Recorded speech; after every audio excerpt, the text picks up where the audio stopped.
সকলোকে মোৰ অন্য এটা ভিডিঅ'লৈ স্বাগতম। মই আজি দহি চিকেন কাৰী বনাম। তো সেইবাবে পেনটো গৰম হ'ব দিলোঁ। গৰম হোৱাৰ পিছত তেলখিনিও ঢালি দিলোঁ। তো আজি পেনত বনাম, এইটো কাৰণতে বোলো সদায় কিমান কেৰাহীত বনাম। তো সেইটো ভাবি আজি মই পেনত বনালোঁ। মই প্ৰথমবাৰ বনাই আছোঁ, চাওঁ কেনেকুৱা হয় পেনত বনালে। তো তাৰপিছত কটা পিঁয়াজ, কটা জলকীয়াখিনি দিলোঁ আৰু লগতে আলুখিনিও দি দিম, এইটো কাৰণতে যাতে অলপ ভালকৈ সিজে আলুখিনি আৰু যাতে ভাজা খায়। তো সেইকাৰণে আলুখিনিও দি দিয়া হ'ল। তাৰপিছত অকণমান লাৰি দিব।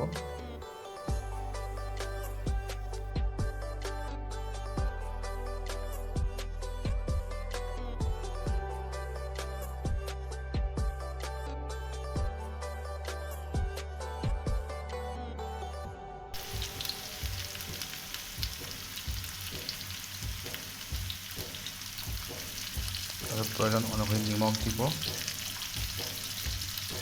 পিছত আকৌ দিব লাগিব। এতিয়া প্ৰথমতে নিমখখিনি অকণমান দিলোঁ আৰু হালধিখিনিও দিলোঁ।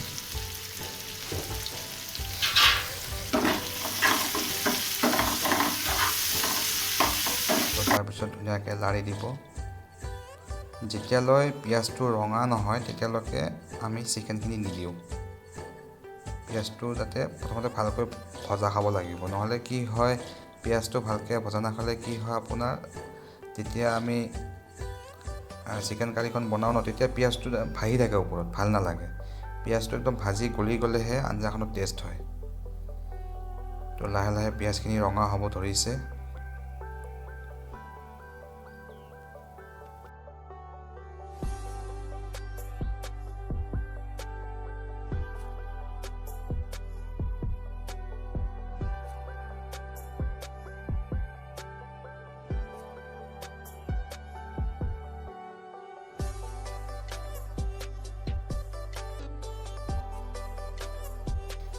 পিঁয়াজটো ধুনীয়াকৈ ভাজা খাইছে আৰু ৰঙা হ'ব ধৰিছে, সেইকাৰণে আমি চিকেনখিনি দি দিলোঁ।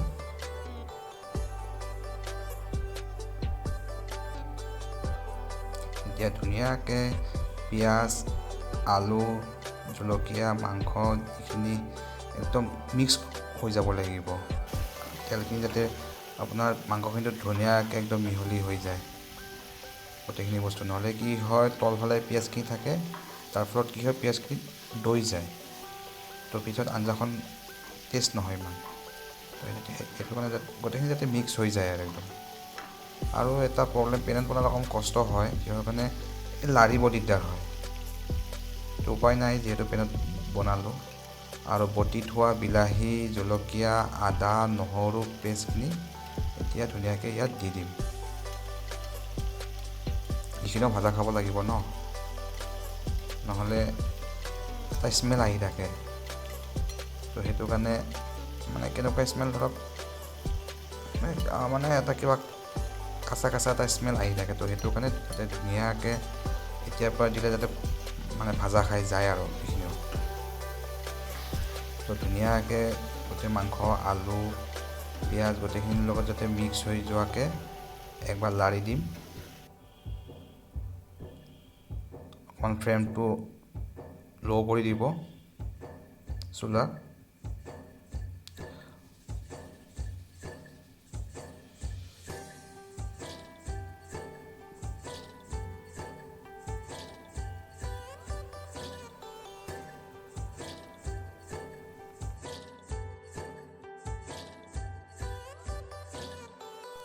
অকণমান কষ্ট হয় বাৰু পেনত বনাবৰ কাৰণে, তো ভাবিলোঁ যে পেনত বনাই খাম, তো সেইটো উদ্দেশ্যে খাম আৰু। এতিয়া ঢাকি দিলোঁ যাতে মাংসখিনি ধুনীয়াকৈ সিজে আৰু আলুখিনি যাতে ধুনীয়াকৈ সিজে, তো সেইটো কাৰণে ঢাকি দিয়া হ'ল।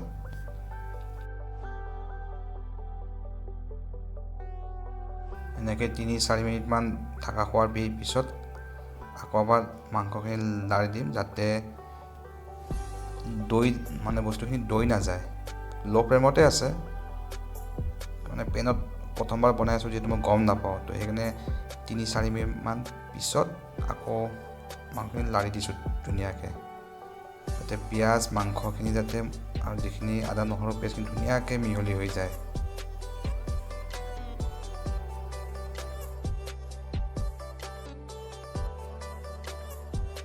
তাৰপিছত আকৌ প্ৰয়োজন অনুসৰি হালধি দিম। তেতিয়া বেছি দিয়া নাছিলোঁ, এতিয়া একদম যিখিনি লাগে একদম সেইখিনি দিবই লাগিব। আৰু নিমখ তেতিয়াও বেছি দিয়া নাছিলোঁ, এতিয়া পূৰা একদম যিখিনি আমাক লাগে সেইখিনি নিমখ দি দিয়া হ'ল। তাৰপিছত আকৌ ধুনীয়াকৈ লাৰি দিম।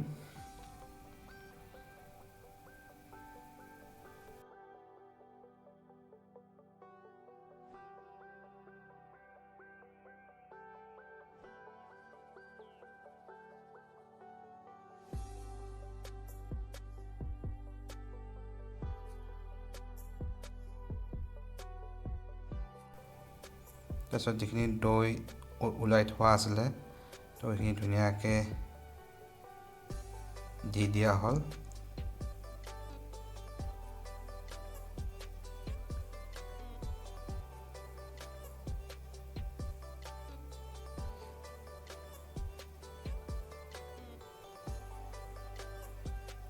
তো দি দিয়াৰ পিছত ধুনীয়াকৈ এতিয়া দৈখিনি যাতে মাংস, আলু, পিঁয়াজ গোটেইখিনিৰ লগত যাতে ধুনীয়াকৈ মিক্স হৈ যোৱাকৈ এবাৰ লাৰি দিম। যেতিয়ালৈকে পিঁয়াজখিনি গলি যাওঁ নহয় তেতিয়ালৈকে পানীটো একদম নিদিব।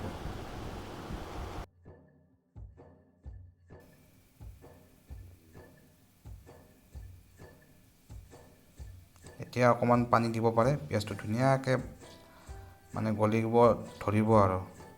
তো পানীটো দিয়াৰ লগে লগে ধুনীয়াকৈ একদম লাৰি দিব। লাৰি দিয়াৰ পিছত যেতিয়া পানীটো গোট খাই একদম গোটা লাগিব, তেতিয়া আকৌ এবাৰ লাৰি দিব, ধুনীয়াকৈ পিঁয়াজখিনি গলি যায় আৰু। নহ'লে ডাইৰেক্ট পানী দিলে কি হয়, পিঁয়াজখিনি ভাহি থাকে।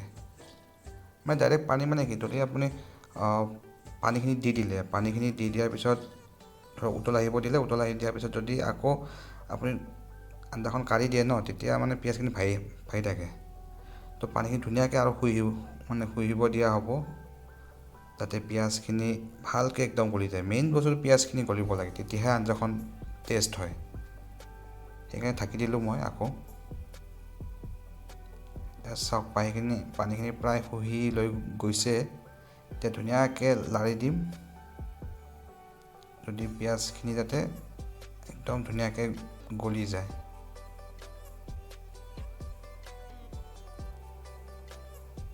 এইখিনি দিলোঁ, চাহী গৰম মছলা দিলোঁ,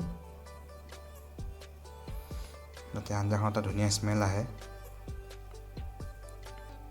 তো বাতিটোত আছিলে সেইখিনি পানীৰ লগত মিক্স কৰি মছলাখিনি আকৌ এবাৰ দি দিলোঁ, মানে বাতিটোত লাগি আছিলে মছলাখিনি। তো এতিয়া ধুনীয়াকৈ আকৌ এবাৰ ধুনীয়াকৈ গোটেইখিনি মিহলাই দিম, যাতে মছলাখিনি ভালকৈ সোমাই যায়।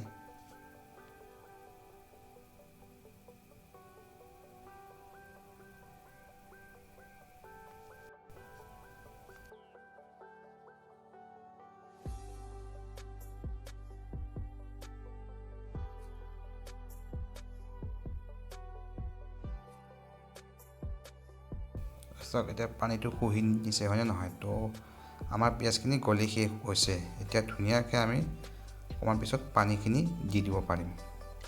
এতিয়া প্ৰব্লেম নাই আৰু, যিহেতু পিঁয়াজখিনি গলি গ'ল, কাৰণ পানী দিয়াৰ পিছত ভাহি নাথাকে পিঁয়াজ আৰু।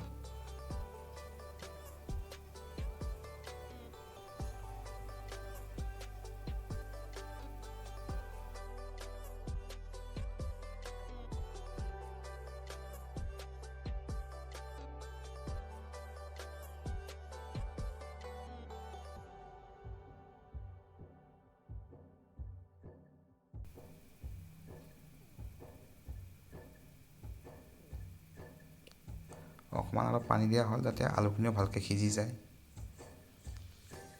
মিডিয়াম ফ্লেমত দিব, গেছটো মিডিয়াম ফ্লেমত দিব, যাতে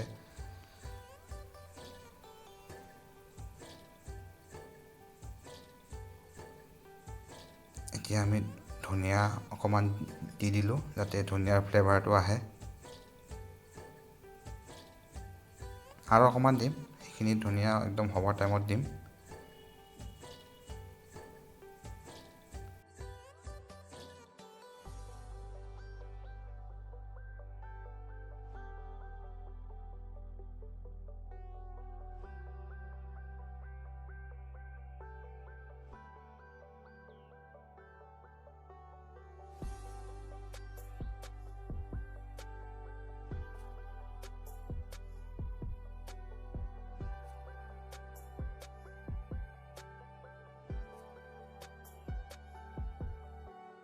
আমাৰ হ'বৰ হ'লে তো ধুনীয়াকৈ দি দিলোঁ। লাষ্টত যিখিনি ধনিয়া দিম বুলি থৈ দিছিলোঁ, যাতে এটা দেখিবলৈ ধুনীয়া হয় আৰু এটা ধুনীয়া গোন্ধও আহে, সেইটো ভাল লাগে। তো সেইবাবে ধনিয়াখিনি দিয়া হ'ল।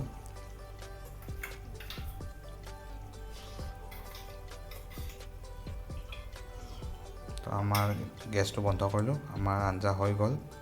এতিয়া মই খাবলৈ বহিলোঁ। এয়া হ'ল ৰঙালাও ভাজি, এয়া হ'ল চালাড, পিঁয়াজ, জলকীয়া, আৰু এয়া মোৰ বনোৱা মাংস।